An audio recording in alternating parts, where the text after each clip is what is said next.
ರಾಹು ಕೇತು ಮತ್ತು ಗ್ರಹಣದ ಸಂಪೂರ್ಣ ಆಧ್ಯಾತ್ಮಿಕ ಕಥೆ. ಸೃಷ್ಟಿಯ ಪ್ರಾಚೀನ ಕಾಲದಲ್ಲಿ ದೇವತೆಗಳ ಶಕ್ತಿ ಕ್ಷೀಣಿಸಿತು. ಅಸುರರು ಪ್ರಬಲರಾದರು. ದೇವತೆಗಳು ಪರಮಾತ್ಮನ ಶರಣಾಗಿದರು. ಆಗ ಮಹಾವಿಷ್ಣು ಒಂದು ಮಾರ್ಗ ಸೂಚಿಸಿದರು. ಕ್ಷೀರಸಾಗರವನ್ನು ಮಂಥನ ಮಾಡಿ ಅಮೃತವನ್ನು ಪಡೆಯಿರಿ. ಅದನ್ನು ಕುಡಿದರೆ ನಿಮಗೆ ಅಮರತ್ವ ಸಿಗುತ್ತದೆ. ದೇವತೆಗಳು ಮತ್ತು ಅಸುರರು ಒಟ್ಟಾಗಿ ಸಮುದ್ರ ಮಂಥನ ಪ್ರಾರಂಭಿಸಿದರು. ಮಂದರ ಪರ್ವತ ಮಂಥನದ ದಂಡವಾಯಿತು. ವಾಸುಕಿ ನಾಗನು ರಶ್ಮಿಯಾಯಿತು. ಸಾಗರ ಉಕ್ಕಿ ಹರಿಯಿತು. ಮಂಥನದಿಂದ ಅನೇಕ ದಿವ್ಯ ವಸ್ತುಗಳು ಹೊರಬಂದವು.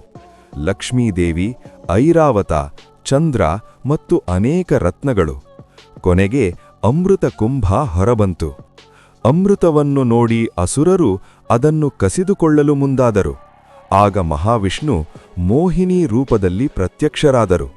ಅವರ ಅದ್ಭುತ ಮಾಯೆಗೆ ಅಸುರರು ಮರುಳಾದರು. ನಾನು ನ್ಯಾಯವಾಗಿ ಹಂಚುತ್ತೇನೆ ಎಂದು ಮೋಹಿನಿ ಹೇಳಿದಾಗ ಎಲ್ಲರೂ ಒಪ್ಪಿದರು. ಆದರೆ ಅಸುರರಲ್ಲಿ ಒಬ್ಬನು ಚತುರನಾಗಿದ್ದ.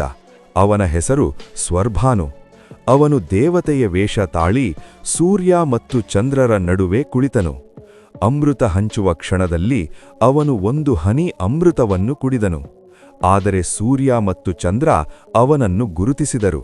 ತಕ್ಷಣವೇ ಮಹಾವಿಷ್ಣು ತಮ್ಮ ಸುದರ್ಶನ ಚಕ್ರದಿಂದ ಅವನ ತಲೆಯನ್ನು ಕತ್ತರಿಸಿದರು. ಆದರೆ ಅಮೃತವು ಅವನ ತುಟಿಯನ್ನು ಮುಟ್ಟಿದ್ದರಿಂದ ಅವನು ಸಾಯಲಿಲ್ಲ. ಅವನ ತಲೆ ರಾಹುವಾಯಿತು. ಅವನ ದೇಹ ಕೇತುವಾಯಿತು.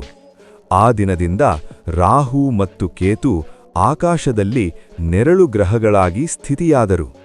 ಸೂರ್ಯ ಮತ್ತು ಚಂದ್ರ ಅವನನ್ನು ತೋರಿಸಿದ್ದರಿಂದ ರಾಹು ಅವರಿಗೆ ಕೋಪ ತಾಳಿದನು.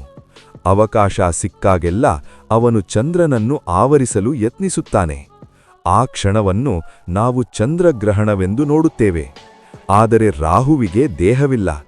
ಆದ್ದರಿಂದ ಅವನು ಚಂದ್ರನನ್ನು ಸಂಪೂರ್ಣವಾಗಿ ನುಂಗಲು ಸಾಧ್ಯವಿಲ್ಲ. ಸ್ವಲ್ಪ ಸಮಯದ ನಂತರ ಚಂದ್ರನು ಮತ್ತೆ ಬೆಳಗುತ್ತಾನೆ. ಈ ಕಥೆಯ ಆಧ್ಯಾತ್ಮಿಕ ಅರ್ಥ ಗಂಭೀರವಾಗಿದೆ. ಚಂದ್ರನು ಮನಸ್ಸಿನ ಪ್ರತೀಕ.